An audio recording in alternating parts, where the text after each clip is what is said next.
Hello friend, नमस्ते, जय माताजी। दोस्तों सभी ने ड्रीम 11 टीम बनावा माटे આપણે બધા ટીમ બનાવીએ બરાબર। કેટલા બધી વિડીયા છે છતાંય આપણે શું છે બધા વિડીયા જોવાથી કંઈ કરોડપતિ ન બની જાય, એટલે આપણી મહેનતને આપણી કોશિશ કરવા માટેનું છે। ખાલી કાંઈ નથી કરવાનું, આપણે જે વિશ્વાસ હોય ને વાઇસ કેપ્ટન રાખવાનો।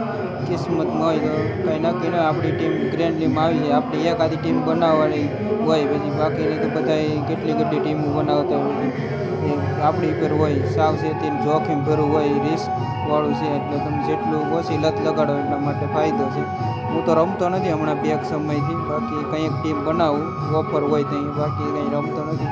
તો છતાં હું ખાલી વિડીયો જાડા મોટો બનાવું નથી, અને વિડીયો અસા લાગે તો લાઈક શેર કરવાનો। તો મારા માટે તો ગુજરાત ટાઇટલ જીતવું જોઈએ મેચ, બાકી તમે કમેન્ટમાં કહેજો। રાજસ્થાન એક દાણ તો હારી ગયું, બીજી દાણે રાજસ્થાન હારી જવું જોઈએ। તમને કેમ લાગે, રાજસ્થાન જીતશે કે હારનો બદલો વાળી છે કે નહીં વાળી છે? એના માટે हमारी नई चैनल ने सब्सक्राइबर और यूट्यूब चैनल में सब्सक्राइबर और लाइक कमेंट शेयर करना मत भूलना।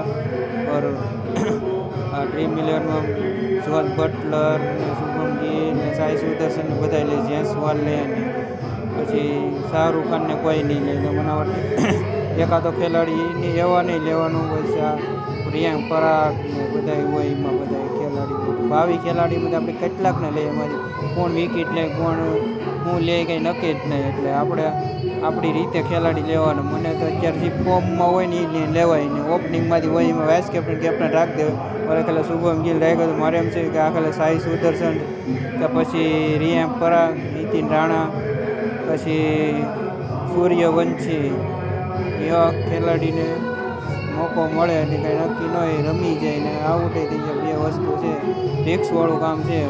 મારા માટે તો રિયાંક પરાગ ને એવા મોહમ્મદ સિરાજ ને પ્રદીશ કૃષ્ણા ને એ બધા ફોર્મમાં જ છે। સાઈ સુદર્શન, શુભમ ગિલે ફોર્મમાં આવી ગયો છે, તો એના માટે તો આપણે કંઈ પણ કોશિશ કરવા માટેનું છે ભાઈ।